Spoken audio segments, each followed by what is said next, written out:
So my name is Manuel Maqueda. I am from Spain. I live in Silicon Valley and in the San Francisco Bay Area. And my passion is future and emerging environmental issues and really how our society is struggling to solve the global problems that we are creating. And then my work is advising startup companies, startup nonprofits, and hybrids and everything in between. So having a foot on each of those worlds gives me quite a unique perspective. And one of my fascinations lately is how we lack a framework of reference or a compass or where to go. We want to create a new economic system that works for everybody in the shortest period of time, but we don't know how to do it. And this is one of the things that's central to my work. I was asked to speak about social entrepreneurship, and what I said is I think I would rather speak about radical entrepreneurship. So tomorrow I'm going to propose a new definition of the word radical. I'm going to be talking about radical as something that is not extreme, that is not dangerous, but something that is central to us.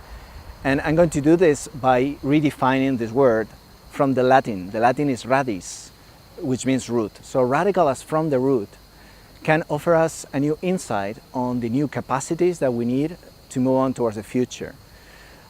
New types of doing business, new entrepreneurship.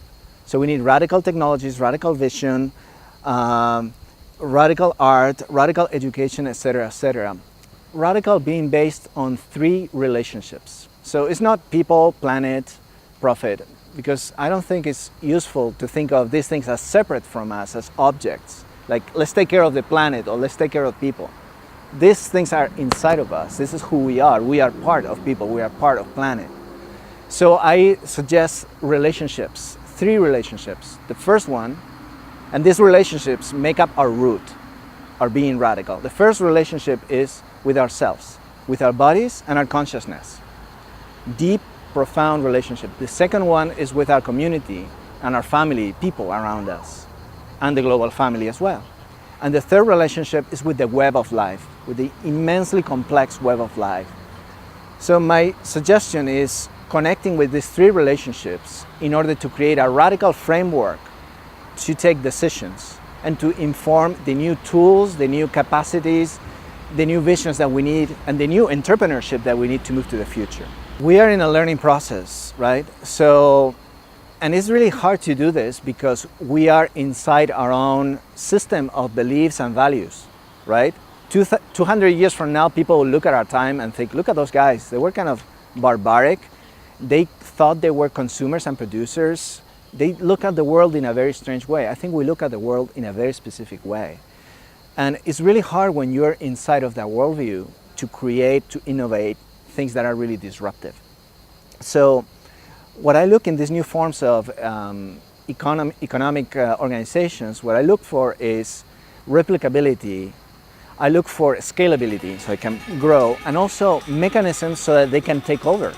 Because right now it seems like an uphill battle to do green and social ventures, right? We need to convince people, the consumers, to support us. We need to convince the whole tissue of the economy to support those ventures, or create crafty ways to plug in our message in there.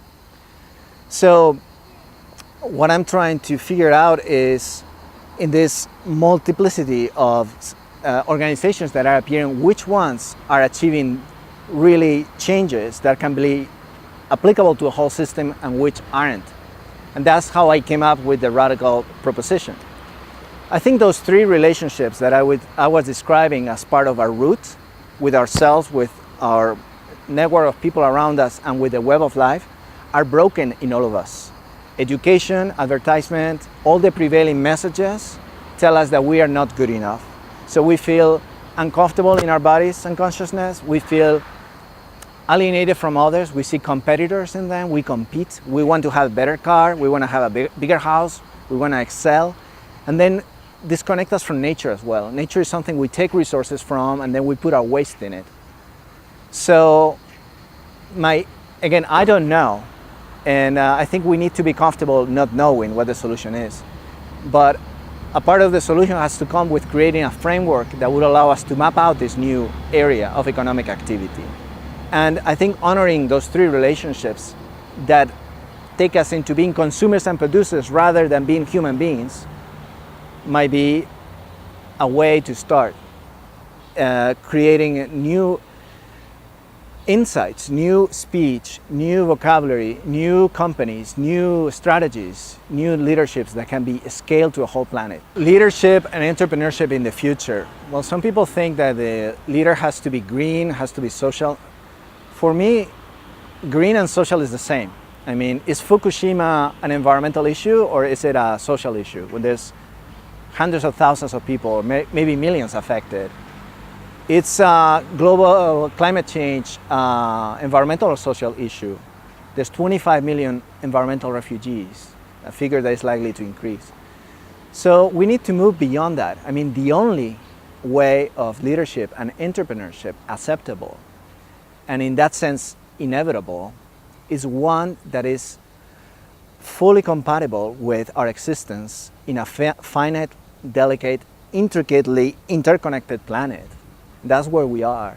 So the sooner we understand it and act accordingly, the better. And I think the only leadership possible in the future is one that takes this into account in a really visceral and profound way. And that's what I call radical leadership, radical entrepreneurship. And I see more of it coming, and I hope it happens.